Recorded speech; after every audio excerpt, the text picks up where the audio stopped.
With us now is Democrat Monica Stonier. Welcome. Hi. Monica, please tell us a little bit about your background.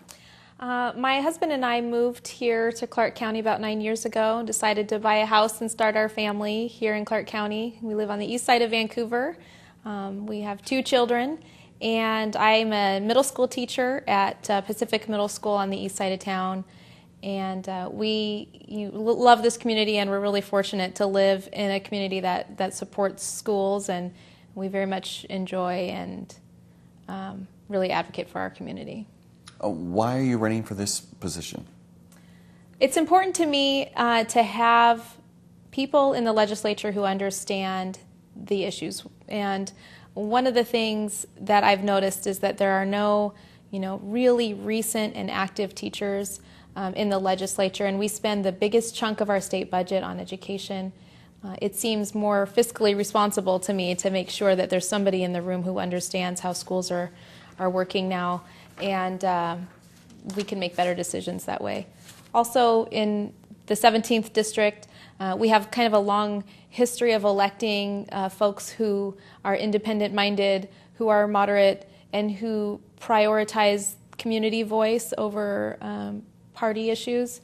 And Deb Wallace endorsed me for this seat because she knows that I agree with that philosophy and that I'll continue that legacy of making sure the community is heard and we have two-way communication. Okay. If elected, what will be your top 3 goals? First and foremost, making sure our schools are sound and teachers have the support that they need and that kids are learning.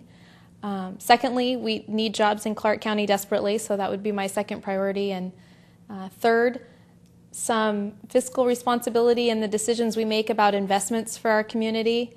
We like to make sure that when we invest in our education or in projects that we get a return on that investment. As taxpayers, I think that's real important for all of us.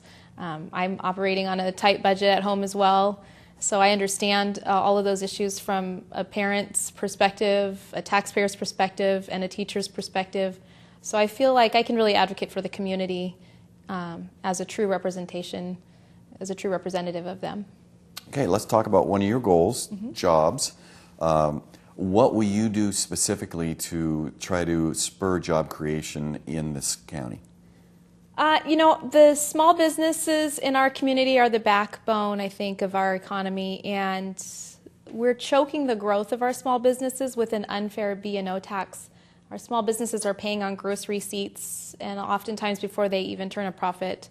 That makes it really hard for them to get off the ground. It makes it hard for businesses to offer livable wages and benefits, and makes it really difficult for existing businesses that are staying afloat to actually grow and hire more employees. And I've heard a lot of business owners talk about how expensive it would be to bring on new staff, even though it's desperately needed. I also think we can be really offering some very specific incentives to larger corporations. We've seen it work with Nautilus. I think it's important to make sure that we think about what those businesses need, those larger corporations, and give them a reason to come to Clark County. They're looking at Idaho and Oregon as options, and if we can really let them know that we're open for business, they'll bring jobs to our community. Okay, let's talk about the Columbia River crossing. With the potential for tolls and light rail, do you support the locally preferred alternative with a replacement bridge with light rail? Why or why not? This issue is one I think the community needs to have a clear understanding of in order to make a decision. And first, I really think that the voters need to have an opportunity to weigh in on this one. This is what I do know. I actually was just talking to Don Wagner from the Columbia River Crossing project this morning. And what I know is putting light rail on that bridge is going to be costly. It also will benefit the community in the long run for business and transportation's sake, and also the environment. But not putting light rail on that bridge will cause us to have to widen that bridge by lanes, which will, easily cost hundreds of millions of dollars more.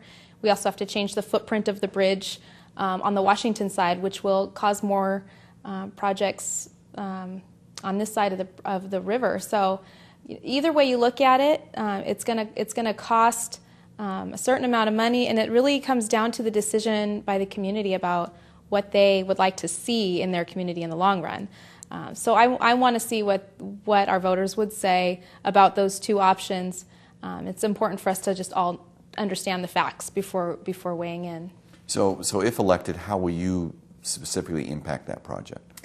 My job will be to make sure that the money that the state allocates for this project gets used on the project. Other areas of the state have had their turn, and it's our turn. And I think, there's no question we need that bridge. Without it, the high congestion traffic time will double in the next 6 or 7 years. It's not safe for transportation, and it's not helping our economy right now. So, those things are understood. But paying for the bridge, I think, is something that I'm going to be watching closely, because I don't want those state dollars to get siphoned off to other projects around the state, and I know that happens. So we'll be watching closely, to make sure that those state dollars go straight to that bridge. Okay.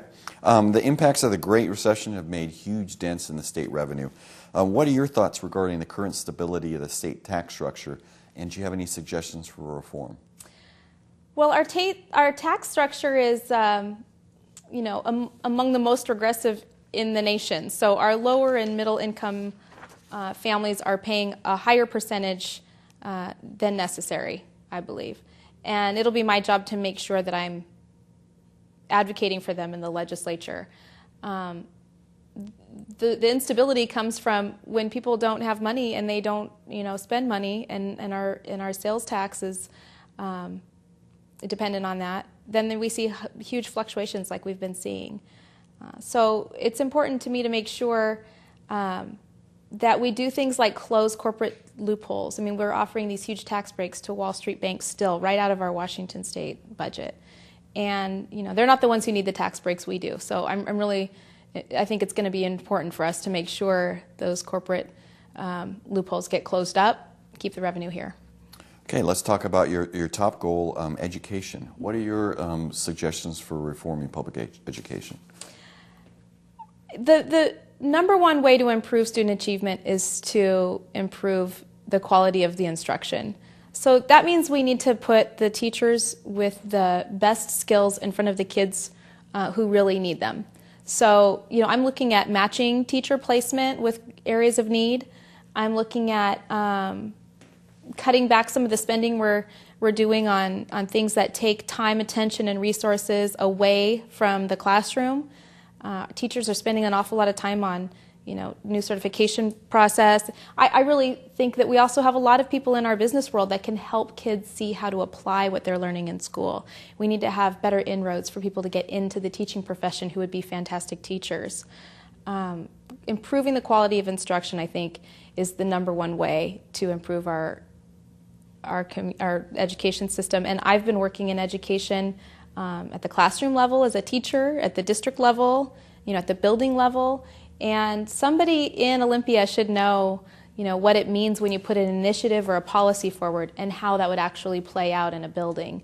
I think that's a voice that's sorely needed. Okay. Our final question, why should voters select you over the other candidates?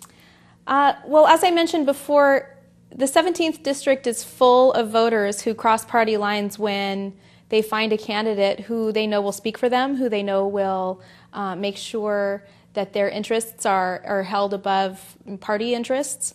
And I think that being who I am makes me the perfect fit for this seat. I'm a moderate Democrat who truly believes that our schools being great are what will bring people to our community, because they'll know we have a skilled and educated workforce. I think that we know now how important that is. So for me, just continuing that legacy of independent thinkers in the legislature, I think is going to be a perfect fit for the 17th district. Okay, well, thank you very much for meeting with us, and good luck with your campaign. Thank you. Oh, I just want to let you know that thank you for watching this CVTV program. We do appreciate it. We'll be having extensive primary election coverage to prepare you for the August 17th election. Please tune in to CVTV to see our coverage of a number of different races. We'll be conducting candidate interviews. We'll be covering various community forums, as well as our video voters guide. And we'll also have live coverage of primary election night on August 17th. Thank you for watching, and good day.